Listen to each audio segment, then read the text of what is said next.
నమస్తే, welcome to hash tag you. నేను మీ రాజేష్. సరిగ్గా ఫిబ్రవరి 7వ తారీఖు పెద్ద ఎత్తున కలకలం రేపినటువంటి ఘటన చిలుకూరు ప్రధాన అర్చకులుగా ఉన్నటువంటి రంగరాజన్కు సంబంధించినటువంటి ఆయన పైన దాడి జరిగింది. రామరాజ్యం సంబంధించినటువంటి వ్యవస్థాపకంగా ఉన్నటువంటి వీర్రాఘవరెడ్డి ఆయన మీద దాడి చేసినట్టుగా పెద్ద ఎత్తున దుమారం రేపింది అప్పట్లో. అయితే ఆయన ఆనాడు అరెస్ట్ అయ్యాడు, మరోవైపు బెయిల్ మీద విడుదల కూడా అయ్యారు. సో ఇట్లాంటి సందర్భాల్లో అసలు ఆ రోజు చిలుకూరు రంగరాజన్ పైన దాడికి ఎత్తించాల్సినటువంటి పరిస్థితి ఎందుకు వచ్చింది? మరోవైపు రామరాజ్యం ఆయన ఏ సిద్ధాంతాలతోటి దాన్ని కొంత పెట్టాల్సి వచ్చింది, ఏర్పాటు చేయాల్సి వచ్చింది? మరోవైపు వీర్రాఘవరెడ్డి ఉద్దేశాలు ఏంటి? నిజంగానే హైందవ ధర్మంలో రామరాజ్యం పాత్ర ఏంటి? మాట్లాడదాం. మనతో పాటు చిలుకూరు ఆలయ ఘటనకు సంబంధించి ఆ రోజు జరిగినటువంటి ఇన్సిడెంట్ అంతా కూడా వివరించడానికి వీర్రాఘవరెడ్డి మనతో పాటు సిద్ధంగా లైవ్లో జాయిన్ అవుతున్నారు విజయవాడ నుంచి. మాట్లాడదాం. నమస్తే వీర్రాఘవరెడ్డి గారు. అయ్యా నమస్కారం మహాత్మా, నమస్కారం. మీరు నన్ను మహాత్మా అని సంబోధిస్తున్నారు, కానీ నేను మహాత్మున్నో అవునో కాదో నాకు తెలియదు. కానీ మీరైతే చిలుకూరు రంగరాజన్ ప్రధాన అర్చకులు ఎవరైతే ఉన్నారో ఆయన మీద దాడి చేసి మీరు మహాత్మగా ఇప్పుడు సమాజంలో చిత్రీకరించబడుతున్నారు, అంతేనా?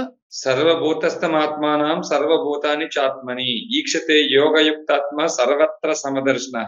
అయ్యా రామాయణి బ్రహ్మమునకు పేరు. ఈ సృష్టి అంతా రామమైన పెద్దలు ఎప్పుడు అన్నారు కాబట్టి తమను కూడా మహాత్మను సంబోధించడం జరిగిందండి. అయ్యా ఏది ఏమైనప్పటికీ రెండవ ప్రశ్నకు సమాధానంగా మేము ప్రతి ఆలయానికి తిరిగి అయ్యా అన్యమత ప్రార్థనా మందిరాలలో వారి బోధకులు ఈ సంస్కృతిని నాశనం చేయడం కోసం 2040 లేదా 2047 కల్లా ఈ భూమిని స్వాధీనం చేసుకోవడం కోసం ఒక ప్రణాళిక వేసుకుని ఒక సైన్యాన్ని సిద్ధం చేసుకుంటున్నారు. వాటి పరిణామమే ఈ లవ్ జెహాద్, భూ జెహాద్ ఇట్లాంటివన్నీ కూడా మనం చూస్తున్నాం. అయితే అప్పటికి ఇంకా ఈ కాశ్మీర్ పెహల్గామ్ లో 27 మందిని నిర్దాక్షిణ్యంగా చంపేసిన ఘటన ఇంకా జరగలేదండి. ప్యాంటులు మరి జిప్పులు తీసి మరి వీరు హిందువులు అవునా కాదా అని పరీక్షించి మరీ చంపేశారండి. అలాంటి ఘటన అప్పటికి ఇంకా జరగలేదు. ఇలాంటివన్నీ మేము ముందే ఊహించి అయ్యా మరి మదర్సాల్లో మసీదుల్లో వారు చేసే బోధన విధ్వంసం బోధిస్తున్నారు.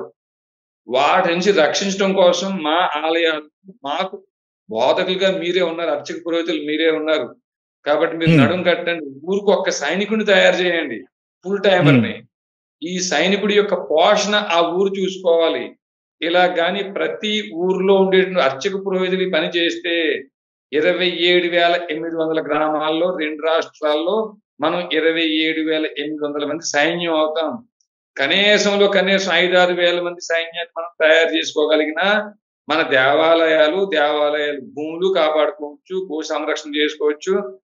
లవ్ జిహాద్ పేరుతో మన ఆడపిల్లల్ని ఎత్తుకెళ్ళిపోతున్న వారిని కనీసం కొంతైనా మనం ప్రతిఘటించవచ్చు అన్న ఉద్దేశం. కాదు ఇక్కడ వీర్రాఘవరెడ్డి గారు, ఇక్కడ భూములు కాపాడడానికి, ఆలయాల భూములు కాపాడడానికి, లేకుంటే గోరక్షకులుగా ప్రభుత్వాలు ఉంటాయి, లేకుంటే మీరు అన్నట్టుగా భూములు కాపాడడానికి ఎండోన్మెంట్ డిపార్ట్మెంట్ ఒకటి ఒక వ్యవస్థ ఉంది కదా. అది కాకుండా ఒక ప్రైవేట్ సైన్యాన్ని ఏర్పాటు చేసుకోవడం ఎంతవరకు సబబు అనుకోవాలి? ఎండోమెంట్ ఫెయిల్ అయిందండి, ప్రభుత్వం కూడా ఫెయిల్ అయింది. 48 ఆర్టికల్ ప్రకారంగా గోవుని చంపొద్దని చెప్తున్నాడు భారత రాజ్యాంగం. మరి అయినప్పటికీ ఈ గోవులు ఇంకా అక్రమంగా ఎందుకు తరలించబడుతున్నాయి, ఎందుకు వధించబడుతున్నాయి? భారతదేశంలో అయ్యా బీఫ్ ఎక్స్పోర్ట్ లో భారతదేశం నెంబర్ 2, నెంబర్ 3 అని చెప్పి అంటున్నారండి. ఈ పరిస్థితి ఎందుకు వచ్చింది? మీరు అన్నట్టు ఎండోమెంటే ఉంటే మరి సుమారు 11 లక్షల ఎకరాల పైన దేవాలయాల భూములు ఎందుకు అన్యాక్రాంతం అయిపోయినాయండి అయ్యా? అలాగే లవ్ జిహాద్ పేరుతో మన ఆడపిల్లలు అపహరణ గురవుతూనే ఉన్నారు, మనం చూస్తూనే ఉన్నామండి. ఏది ఏమైనా మనకు ఒక ప్రత్యేక వ్యవస్థ అవసరం. మనకి ఇప్పుడు మసీదు ఉందండి, మసీదులో ఫ్రైడే వస్తుందంటే 500 మందో 1000 మందో ప్రార్థన చేయడానికి వెళితే ఈ 1000 మంది ఎవరు వస్తున్నారు, వారి వివరాలు ఏమిటి, ఎవరు క్షాత్రం కలిగిన వారు, ఎవరు వైశ్య పరంపర, అంటే ఎవరు డబ్బు కోసం డబ్బు పెట్టడానికి పనిచేస్తారు, ఎవరు దేనికి పనిచేస్తారని చెప్పేసి అక్కడ బోధకులు వారి సైన్యాన్ని సిద్ధం చేసుకుని మరీ ప్రణాళికతో ముందుకు వెళ్తున్నారండి. కానీ మన ఆలయాల్లో ఏదైనా సందర్భంలో మనం వెళ్ళినప్పుడు మనం ఎవరో ఏమిటి, ఏ లక్షణం కలిగిన వారు డేటా ఏది మన అర్చక పురోహితుల దగ్గర లేదండి. ఏదో వచ్చారు, అర్చన చేశారు, దర్శనం చేసుకున్నారు, పంపించేసాను తప్ప ఈ భూమి అంతా ఇక్ష్వాకు వంశీందని రాముడు ఎప్పుడో చెప్పాడు. కానీ వారు ఏమిటండి అయ్యా, ఈ భూమి మాది 500-600 సంవత్సరాలు మా ముస్లిమ్స్ పరిపాలించారు అని వక్ఫ్ బోర్డు పేరుతో భూమి స్వాధీనం చేసుకున్నారు వారు చక్కటి ప్రణాళికతోటి. శ్రీరామచంద్రమూర్తి ఎప్పుడో చెప్పాడు ఈ భూమి అంతా ఇక్ష్వాకు వంశీయులది అని.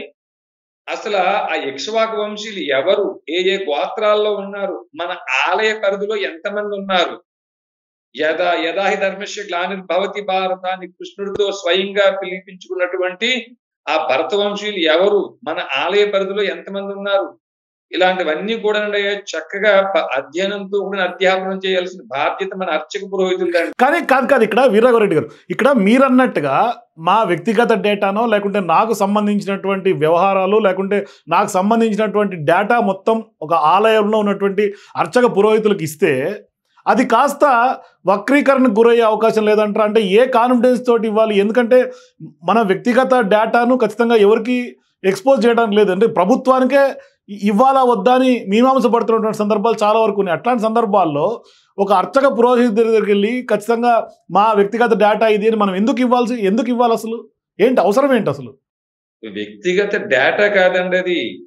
ఇక్ష్వాకు వంశీయులు ఇంకా ఈ భూమి మీద సజీవంగా బ్రతుకున్నారు అంటే ముందు వారు ఏ ఏ గోత్రాల్లో ఉన్నారో తెలుసుకోవాల్సిన బాధ్యత అర్చక పురోహితుందండి.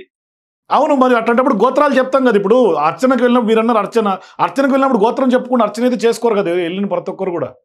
అవునండి, ఆ గోత్రాలు అర్చక పురోహితులు చెప్తాం కాబట్టి వారు గుర్తించాలి. వీరు ఇక్ష్వాకు వంశీయులు, వీరు భృగు వంశీయులు, వీరు భరత వంశీయులు, వీరు కుశ వంశీయులు. ఓహో, పరశురాముడు ఈ భూమి మీదకి వచ్చాడు అని చెప్పడం కోసం సాక్ష్యంగా జమదగ్ని గోత్రులు ఉన్నారండి, భార్గవశ గోత్రులు ఉన్నారు, శ్రీవత్స గోత్రులు ఉన్నారు. రాముడు ఈ భూమి మీద నడయాడాడు, సత్యహరిశ్చంద్రుడు ఈ భూమి మీదకి వచ్చాడు అని చెప్పడానికి గుర్తుగా వశిష్ఠ, కౌండిన్య, కాశ్యప గోత్రులు ఇంకా జీవించున్నారండి.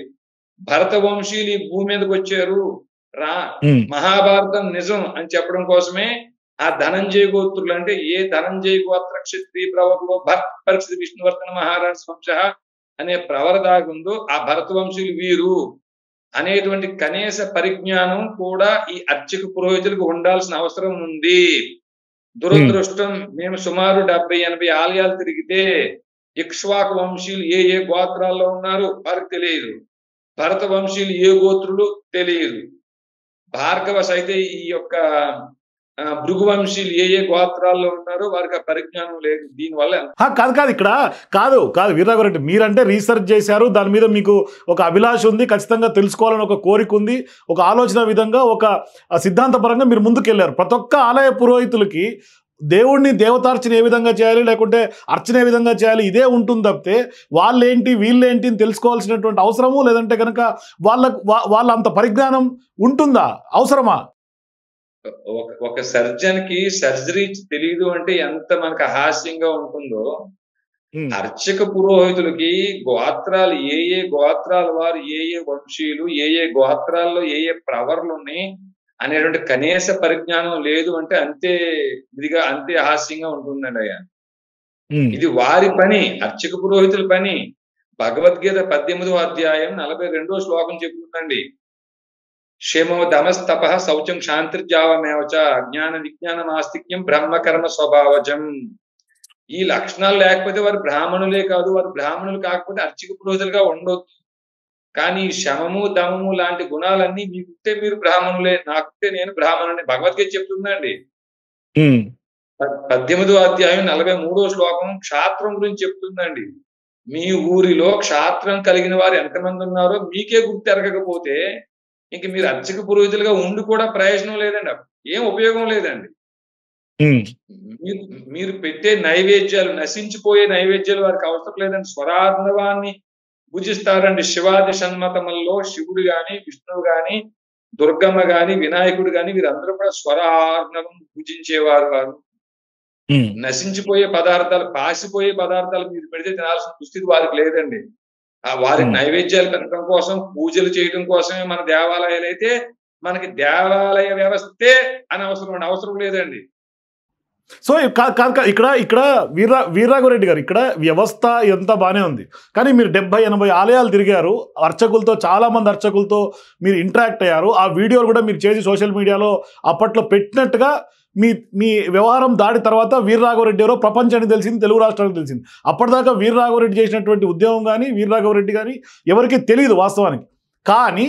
కానీ తర్వాత దాడి తర్వాత మీరు 70 ఆలయాలు తిరిగిన తర్వాత ఒక్క చిలుకూరు ఆలయంలో ప్రధాన అర్చకులుగా ఉన్నటువంటి రంగరాజన్ గారి మీదే ఎందుకు మీరు అంత దుస్సాహసానికి పాల్పడాల్సి అవసరం వచ్చింది? ఏం జరిగింది? అయ్యా, అన్ని ఆలయాలకు వెళ్ళినట్టే చిలుకూరు ఆలయానికి కూడా వెళ్ళాం స్వామి.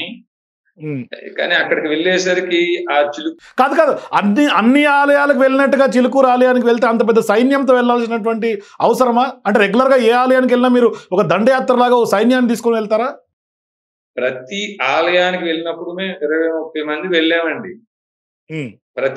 కొన్ని ఆలయాల్లో మేము 2-3 వెళ్ళుండొచ్చాను, కానీ ప్రతి ఆలయానికి మేము 20-30 మందితో వెళ్ళాం. వాళ్ళందరికీ తెలియాలి, వీళ్ళందరూ రామరాజ్యంలో భాగం. అర్చక పురోహితులకి వారికి ఏ పరిజ్ఞానం ఉంది, వారు ఏం చెప్తున్నారు, మనం వారికి చెప్పాల్సింది ఏమిటి, మనం బోధించాల్సింది ఏమిటి అని అందరికీ చెప్తాను ఉన్నామండి.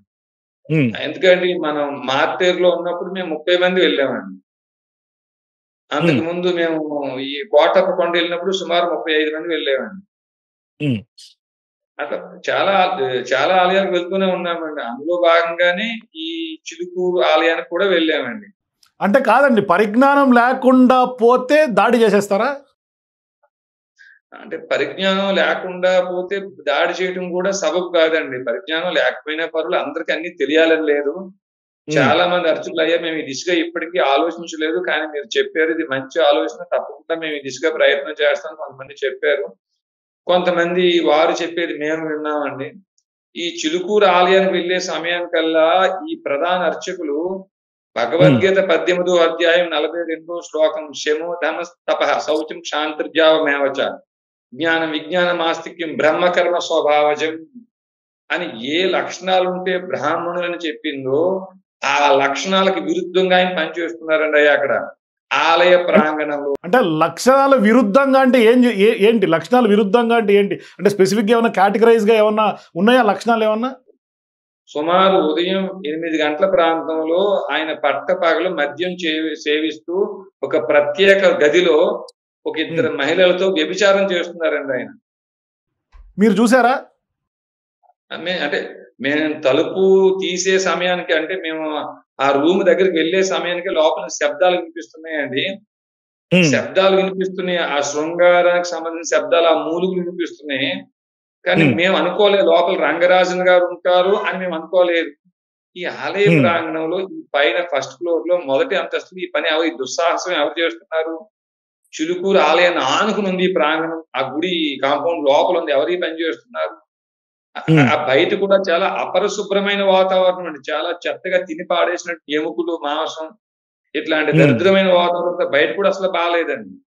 అడుగు తీసి అడుగు పెట్టలేని అంత చండాలమైన పరిస్థితి ప్రాంతాలు ఉన్నాయండి అక్కడ. ఆలయ ప్రాంగణంలో ఎందుకు ఉంది అని మేము బలవంతంగానే ఆ డోర్ తెరిచి లోపలికి వెళ్లే సమయానికి డోర్ తెరిచే సౌండ్ కి వారు అలర్ట్ అయ్యి 2 మహిళలు, ఒక ఆవిడేమో అర్ధనగ్నంగా ఉంది, ఒక ఆవిడ పూర్తి నగ్నంగా ఉంది.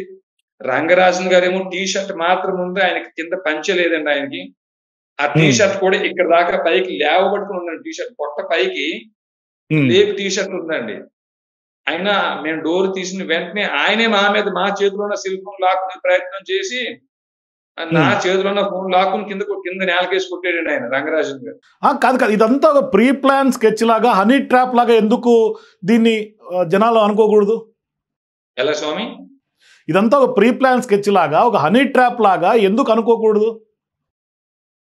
అనుకుంటే అనుకోవచ్చు, కానీ ఆయన్ని ట్రాప్ చేసేంత అవసరం మాకేముందండి? ఆయన మరి మీరు వెళ్ళినప్పుడు చట్టాన్ని మీ చేతిలో తీసుకోవాల్సినటువంటి పరిస్థితులు ఎందుకు వచ్చినాయి? అక్కడ స్థానికంగా పోలీస్ స్టేషన్లోనో పోలీసులను ఎందుకు ఆశ్రయించి వాళ్ళని కూడా మీరు వెంట తీసుకెళ్ళలేకపోయారు? అంటే లోపల ఆయన వ్యభిచారం చేస్తున్నారు అనేటువంటి అనుమానం కానీ, ఆయన చేస్తున్నారని కానీ మేము అనుకోలేదండి. మాకు ఆ డోర్ తీసేదాకా రంగరాజన్ గారు అని తెలియదు మాకు అక్కడ లోపల. మరి అట్లాంటి సందర్భాల్లో మీరు ఎవరున్నారో తెలియదు, కనీసం చూసిన తర్వాత అయినా, మీకు ఆ దృశ్యాలు కనిపించిన తర్వాత అయినా కనీసం 100 కన్నా ఫోన్ చేయొచ్చు కదా, అది కూడా ఎందుకు అనిపించలేదు మీకు? కరెక్ట్, అది మా తప్పేనండి, అది మా తప్పే, 100% మా తప్పే.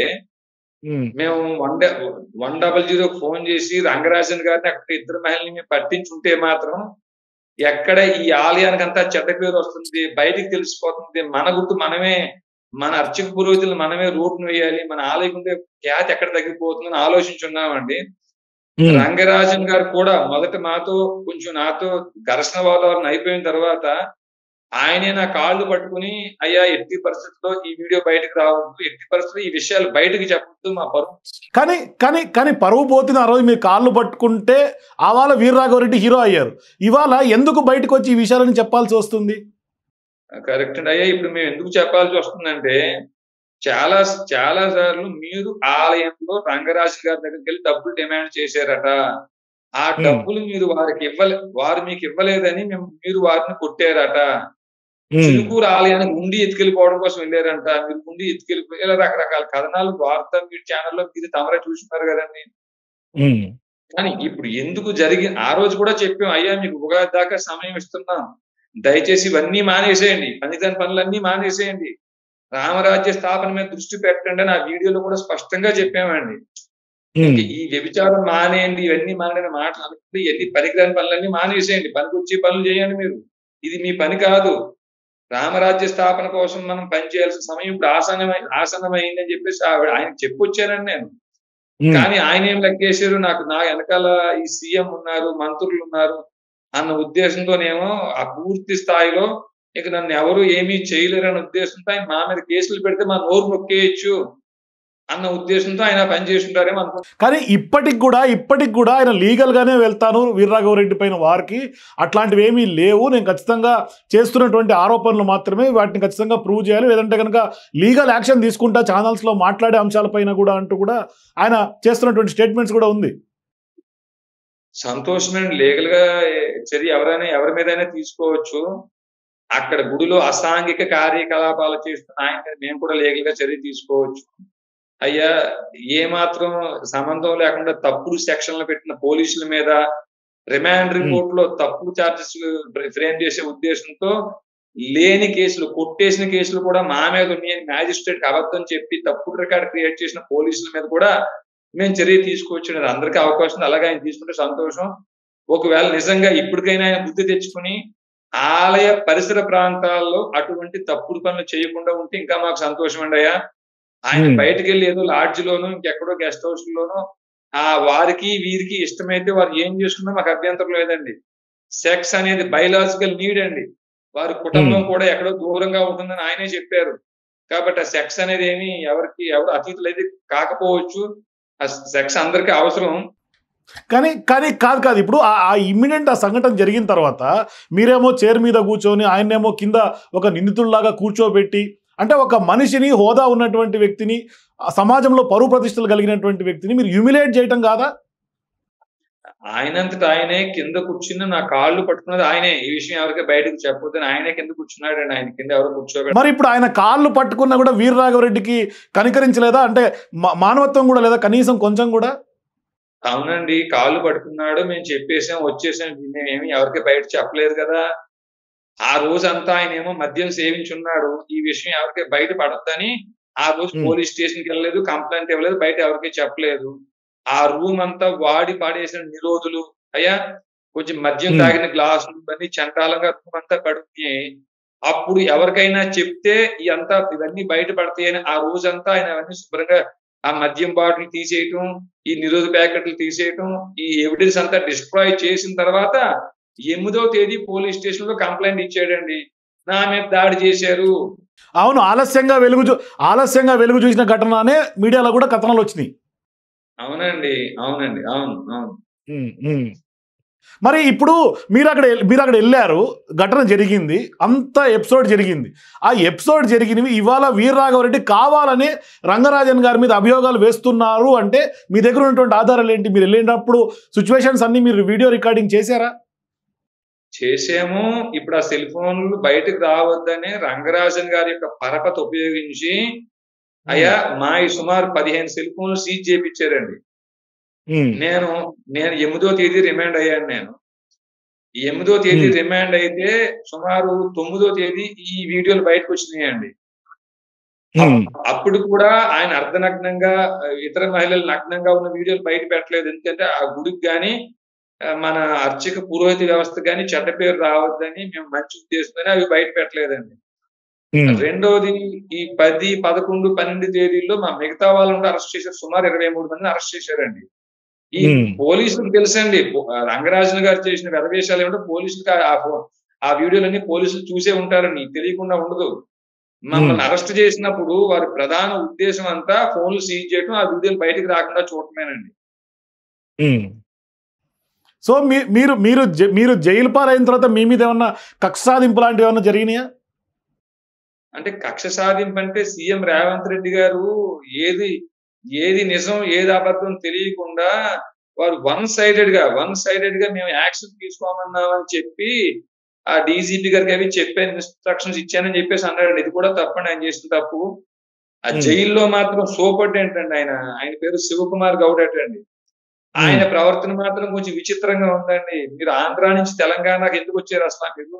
మీరు ఆంధ్రులు, మీకు సిగ్గు చరం లేదు, మీరు ఆంధ్రాలో ఉండాల్సింది, మీ రామరాజ్యం ఆంధ్రాలో చేసుకోవాల్సిందని చెప్పేసి ఆయన కొంచెం కక్షపూరితంగా ఆయన వ్యవహరించారండి. సో ఇప్పుడు మీరు వీడియోలు తీసి ఆ వీడియోలు మీ దగ్గర స్టాండ్ బైగా పెట్టుకొని వీడియోలు చూపించి బ్లాక్ మెయిల్ చేయరని గ్యారంటీ ఏంటి వీర్రాఘవరెడ్డి గారు? అంటే బ్లాక్ మెయిల్ మేము దేనికోసం చేయాలండి, ఎవరి కోసం చేయాలి? ఎందుకంటే గతంలో మీరు ఉండీలు ఎత్తుకెళ్ళిపోయారు అని ఒక నింద ఆరోపణ మీ మీద వచ్చినప్పుడు రేపొద్దునే భవిష్యత్తులో ఈ వీడియోలు పెట్టి మీరు బ్లాక్ మెయిల్ చేశారు అంటే ఆ నింద మీ మీద ఉండే అవకాశం లేదా? అంటే బ్లాక్ మెయిల్ చేసే ఉద్దేశం మాకు ఉంటే అసలు వెంటనే ఆ రోజే 100 ఫోన్ చేయడం, లేకపోతే మీడియా వాళ్ళకి ఆ వీడియోలన్నీ చేసి ఉండేవాళ్ళం అండి. ఆలయం యొక్క పరువు, ఆలయం యొక్క ఖ్యాతి తగ్గొద్దు. ఏ వేల్పు పాదయుగమిలయునాకశంబు, ఏ వేల్పు పాదకేశాంతంబనంతంబు, ఏ వేల్పు నిశ్వాసమీ మహామారుతము, ఏ వేల్పు నిజదాసులీ పుణ్యులు, ఏ వేల్పు సర్వేశుడే వేల్పు పరమేశుడే వేల్పు భువనైక హిత మనోభావకుడు, ఏ వేల్పు కడు సూక్ష్మమే వేల్పు కడుగణం, ఆ వేల్పు తిరువెంకటాద్రి విభుడు. ఆ వెంకటపతి సన్నిధిలో పనిచేస్తున్నటువంటి అర్చకులు ఎవరైనా, ఈ యొక్క రంగరాజన్ గారే కాదు, ఎవరైనా సరే గౌరవప్రదంగా ఉండాలి, గౌరవం ఉండాలని కోరుకుంటాను తప్ప వారికి అపఖ్యాతి వచ్చి వారికి చెడ్డ పేరు వస్తే అది వినటం కోసం మాకు కూడా అంత సంతోషమే ఉండదండి. అది మాకు కూడా బాధ. ఈ విషయాలు ఇప్పుడు చెప్పడానికి కూడా వేరే దారి లేక తప్పక మేము చెప్పు. కానీ ఇక్కడ వీర్రాఘవరెడ్డి గారు మీరు మంచితనంగా అపవాదు రావద్దు, లేదంటే అప్రతిష్టపాలు కావద్దు, ఆ టెంపుల్కు ఉన్నటువంటి శాండిటీ ప్రజల్లో ఒక నమ్మకం విశ్వాసాలు ఉన్నటువంటిది కాబట్టి ఖచ్చితంగా చెడ్డ పేరు రావద్దున ఉద్దేశంతో మీరు ఆ విధంగా అడుగులు వేశారని అంటున్నారు. కానీ ఇక్కడ ఇవాళ వీర్రాఘవరెడ్డి వేసినటువంటి ప్లాన్ బుమరాంగ్ అయింది అనుకోవాలా రంగరాజన్ విషయంలో? ఏమో అండి, నాకు ఈ అంటే సక్సెస్ ఫెయిల్యూర్, విజయం అపజయం రెండు కింద చూడలేదండి. ధర్మ స్థాపనార్థం భగవద్గీతలో 4వ అధ్యాయం 7-8 శ్లోకాల ప్రకారంగా అంటే సర్వభూతస్థమాత్మానం సర్వభూతాని చాత్మని ఈక్షతే యోగయుక్తాత్మ సర్వత్ర సమదర్శన. అంతటా ఉన్న భగవంతుడు, అంతటా ఉన్న రాముడు ఈ గుండెల్లో కూడా ఉన్నాడు అనుకుంటున్నాను నేను. అంతటా ఉండేవాడు ఇక్కడ మాత్రం ఎందుకున్నాడు? వారు ఆదేశించిన ఆదేశాల ప్రకారంగా పనిచేసుకు వెళ్ళిపోతున్నామండి. కానీ గతంలో మీరు ఇంత ఒక సదా ఉద్దేశంతో మీరు ముందుకు వెళ్తుంటే మీరు జైలు పాలైన సందర్భంగా మీ మీద వచ్చినటువంటి ప్రధాన ఆరోపణలు, అట్లాగే ప్రధానంగా మీ మీద వచ్చినటువంటి చర్చ ఏంటంటే వీర్రాఘవరెడ్డి ఒక సైకో, వీర్రాఘవరెడ్డి ఒక మతోన్మాది, వీర్రాఘవరెడ్డి ఒక మతి భ్రమించింది అని చాలా మంది చర్చించుకున్నటువంటి పరిస్థితి. దానికి మీ సమాధానం? మానవతను దుర్లభమంచు నుంచి పరమానందమొందలేక మదమత్సర కామలోభములకు దాసుడై మోసపోతిగాక మొదటి కుల జుడగుచు భూమిని శూద్రుల పనులు సల్పుచు ఉంటినిగాక నరాధములను చేరి సారహీన మతములను సాధింపత్తారు మరు దూడుకోగల నిన్నే దొర కొడుకు దోషురా. అయ్యే ఇందాక తమరు అన్నట్టు కొంతమంది నన్ను సైకో అన్నా, పిచ్చివాడు అన్నా, కొంతమంది మంచివాడు అన్నా, యద్భావం తద్భవతి. అంటే ఇప్పుడు కాదు, మీరు మీరు మీరు ఒక పద్యం చెప్పి వినిపిస్తే అంటే ఇప్పుడు సమాజం చేతిలో వీర్రాఘవరెడ్డి మోసం చేయబడ్డారా? లేదండి, సమాజం చేతిలో నేను మోసపోబడలేదు, నా చేతిలో సమాజం మోసపోబడలేదు. కానీ ఇప్పుడు మీరు ఏదైతే ఒక ఇనిషియేషన్ తీసుకొని రామరాజ్యం పేరుతో ఆ సైన్యం పేరుతో మీరు ఇనిషియేట్ తీసుకొని ముందుకు అడుగులు వేశారో, మీరు ఒక్కరు అనుకుంటేనో లేకుంటే మీ సైన్యంలో 30 మందో 40 మందో మీ ఐడియాలజీ మీ ఫిలాసఫీ ఉన్నటువంటి వాళ్ళు అనుకుంటేనో రామరాజ్యం అయిపోతుందా? ఇది నా ఫిలాసఫీ కాదు, నా ఐడియాలజీ కాదండి, భగవద్గీత ఐడియాలజీ. యస్య నాహంకృతో భావో బుద్ధిర్యస్య నలిప్యతే హత్వాపి సహిమాన్ లోకాన్ నహంతి ననిబధ్యతే. ఈ భగవద్గీతలో పొందుపరచబడిన ఐడియాలజీ నా ఐడియాలజీ కాదండి. ఏది ఏమైనప్పటికీ ఒక ప్రత్యేక సైనిక రామసేన పేరుతో ప్రత్యేక సైనిక వ్యవస్థతో కూడినటువంటి వ్యవస్థ అవసరం. ఆ దిశగా ప్రయత్నాలు ఇంకా సాగుతూనే ఉంటాయండి, విజయం కూడా సాధిస్తాం. సో మీరు విజయం సాధిస్తారని కాన్ఫిడెన్స్గా ఉన్నారు కాబట్టి భవిష్యత్తులో ఇంకా ఎటువంటి అడుగులు వేసే అవకాశం ఉంటుంది? మీ కార్యాచరణ ఏ విధంగా ఉండబోతుంది? ప్రతి గ్రామాల్లో ఉండేటువంటి అర్చక పురోహితులు వారి విధులు ఏమేమి నిర్వర్తించాలి, దుష్ట శిక్షణ శిష్ట రక్షణార్థం ఈ సైనిక వ్యవస్థను ఎలా సమకూర్చుకోవాలి అనే విషయాన్ని వారి వరకు చేరేదాకా మేము తీసుకెళ్తామండి. అందులో భాగంగా చతుర్వర్ణాల వారు అంటే ఈ రోజు మనం రెడ్డి, కమ్మ, కాపు, మాల, మాదిగ, కమ్మరి వేరైపోతున్నామండి. ఈ చతుర్వర్ణాల వారు ఒక తల్లి పిల్లలు,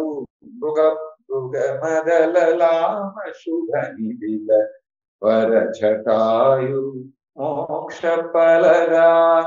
వాల్మీకి రామాయణంలో జటాయు శ్రీరామచంద్రమూర్తి బోధించినటువంటి చతుర్వర్ణాల వారు ఒక తల్లి పిల్లలు అనే విషయాన్ని గోత్రాలకి సాక్ష్యంగా ఇప్పటికీ ఏదైతే ఆ రోజు జటాయువు చెప్పాడో శ్రీరామచంద్రమూర్తికి కశ్యపుడికి 8 మంది భార్యలు, 8వ భార్య పేరు మనుకి బ్రాహ్మణ క్షత్రియ వైశ్య శూద్రుడు జన్మించారు అని చెప్పారో అందుకు సాక్ష్యంగా ఆ చతుర్వర్ణాల్లో కాశ్యప గోత్రం ఉంది, చతుర్వర్ణాల్లో వశిష్ఠ గోత్రం ఉంది, చతుర్వర్ణాల్లో కౌండిన్య గోత్రం ఉంది. ఈ రెడ్డి, కమ్మ, కాపు, మాల, మాదిగ, కమ్మరి, కుమ్మరులో పైడిపాల గోత్రాలు ఉన్నాయి అయ్యా. కాబట్టి గోత్రం ప్రకారంగా మనందరం బంధువులమే. ఈ కులాలన్నీ వృత్తులు వచ్చినాయి, మనందరూ బంధువులమే. ఇది గుడిలోకి వచ్చేటువంటి భక్తులకు బోధించే బాధ్యత అర్చక పురోహితులదే అనే విషయాన్ని వారి వరకు చేరులో తీసుకెళ్లి వారి సహాయంతో మరింత ముందుకు వెళ్తాం స్వామి. సో ఇప్పుడు మీరు అన్నట్టుగా రామరాజ్యం స్థాపన కనుక జరిగి అదంతా కూడా అనుకున్నట్టుగా ముందుకు సాగితే కుల మతాల విద్వేషాలు వైషమ్యం లేకుండా అందరూ సోదరి భావంతో ముందుకెళ్లే అవకాశాలు ఉంటాయా? ఒకటి అనుకున్నది రామరాజ్య స్థాపన జరిగితే భారతదేశంలో ఏ స్త్రీ కూడా అన్నం కోసం వ్యభిచారం చేయక్కర్లేదు. భారతదేశంలో ఏ భిక్షగాడు కూడా అన్నం కోసం ఆకలితో భిక్షనిచ్చుకోవక్కర్లేదు. చతుర్వర్ణాల వారు ఒక తల్లి పిల్లలు అని ఎవరైతే జటాయు శ్రీరాముడు చెప్పాడో అందుకు సాక్ష్యం ఉన్న గోత్రాలు సజీవంగా ఉన్నాయి కాబట్టి మనందరం బంధువులమే. ఈ వర్ణ వ్యవస్థలో బ్రాహ్మణ క్షత్రియ వైశ్య శూద్రులు ఒక తల్లి పిల్లలే, మనం వేరే కాదు. ఈ అందరూ ఆర్యులు వేరే ద్రవిడులు వేరే సిద్ధాంతం తీసుకొచ్చారు కాదు. వాల్మీకి రామాయణంలో జటాయు శ్రీరాముడి సంభాషణ చదవండి. సో ఒకసారి ఈ రామరాజ్యం ఏంటి, అట్లాగే రామరాజ్యం ఐడియాలజీ ఏంటి, దాంట్లో మీరు వేసినటువంటి అడుగులు ఏంటి, సక్సెస్ ఏంటి, ఇదంతా కూడా మనం నెక్స్ట్ ఎపిసోడ్లో మాట్లాడదాం వీర్రాఘవరెడ్డి గారు. ఎందుకంటే టైం చాలా తక్కువ ఉంది కాబట్టి నెక్స్ట్ ఎపిసోడ్లో మనం ఇన్ డీటెయిల్డ్గా అసలు మీ ఉద్దేశాలు ఏంటి, మీ ఐడియాలజీ ఫిలాసఫీ అది ఎంతవరకు సాధ్యాసాధ్యాలు ఏంటి ఇవన్నీ కూడా మాట్లాడదాం. సో వీర్రాఘవరెడ్డి ఆ రోజు చిలుకూరు ప్రధాన అర్చకులు రంగరాజన్ పైన దాడి ఘటన పైన మీరు కూడా ఏమనుకుంటున్నారు? వీర్రాఘవరెడ్డి చేసింది ఆ రోజు కరెక్టా కాదా, ఎందుకు దాడి చేయవలసి వచ్చింది అనే కారణాలు చెప్పాడు కాబట్టి నిజంగానే దాడి సహేతుకం అనిపిస్తే మీ అభిప్రాయాలు కూడా కింద నా కామెంట్స్ రూపంలో తెలియజేయండి. For more